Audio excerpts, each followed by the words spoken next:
जनता दल के 17 एमएलए राष्ट्रीय जनता दल के संपर्क में हैं और वो आतुर हैं जनता दल छोड़ने। जनता दल के जो एमएलए हैं वो सब परेशान हैं और फैसले ले रही है और जिस तरह से अंकुश लगाने का काम कर रही है, जो मुख्यमंत्री के दायित्व होते हैं उसका भी हॉबी होकर करके भारतीय जनता पार्टी उस तरह के फैसलों का घोषणा कर रही है। ये अपने आप में नमस्कार, आप देख रहे हैं 3NN न्यूज नेटवर्क। मैं हूं विपुल माहेश्वरी।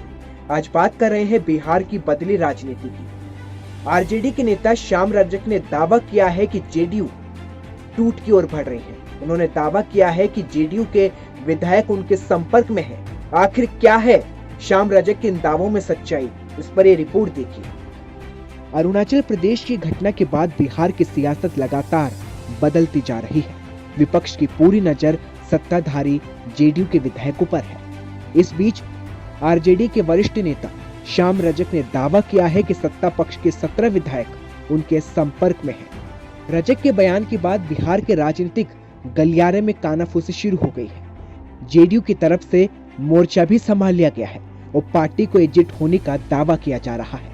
इसके साथ ही जेडीयू दावा कर रहा है कि तमाम विधायक नीतीश कुमार में आस्था रखते हैं, लेकिन आरजेडी नेता श्याम रजक के दावों ने कई सवाल भी उठा दिए हैं। अगर आरजेडी नेता श्याम रजक के दावे को माने तो कई सवाल उठते हैं, क्योंकि रजक ने दावा किया है कि दल बदल कानून के तहत 17 विधायकों को अभी आरजेडी में शामिल नहीं किया जा सकता, क्योंकि अगर जेडीयू को तोड़ना है तो 25 से 26 विधायक होने की जरूरत है और दल बदल कानून फिलहाल इसकी इजाजत नहीं देता है। अगर दल बदल कानून के हिसाब से देखा जाए तो एक पार्टी को तोड़ने के लिए कम से कम 2/3 विधायक होने चाहिए, यानी कि 100 विधायक है तो कम से कम 75 विधायकों को तोड़ना होगा। तब माना जाएगा कि विधानसभा में उस पार्टी का दल टूटकर दूसरी तरफ चला गया। आरजेडी की जेडीयू को तोड़ने में उसे 2/3 विधायकों को तोड़ना जरूरी होगा। फिलहाल जेडीयू के 43 विधायक हैं। इस मुताबिक आरजेडी को कम से कम 28-29 विधायकों को अपने पक्ष में करना होगा।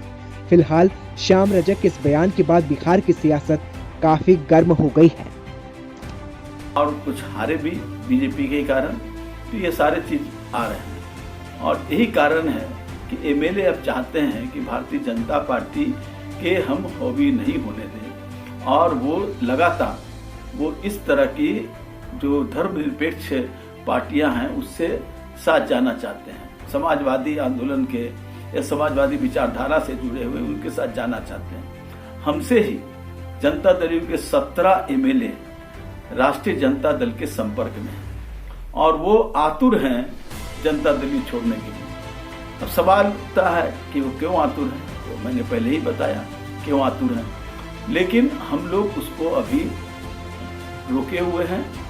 वो चाहते हैं कि तुरंत हम चले आए, लेकिन हम लोग इसलिए रोके हुए हैं कि जो दल बदल कानून है उसका भी हम उपयोग करना चाहते हैं कि अगर उसके परिधि के अंतर्गत किया जाए तो 25-26 एमएलए चाहिए, तो 17 एमएलए से तो होगा नहीं। दूसरा है कि उसके लिए हम चाहेंगे कि जो हमारी विचारधारा से जुड़े हों वही लोग हमारे साथ आए। हम उस तरह के नहीं कि मिट्टी में मिल जाएंगे, हम भारतीय जनता पार्टी में नहीं जाएंगे, लेकिन ये वही लोग रहे कि जो उस बात को संकल्प के साथ करने का काम करें। इसीलिए और कोई तिथि नहीं, लेकिन बहुत जल्द जनता दल के एमएलए राष्ट्रीय जनता दल में शामिल होने का काम करें।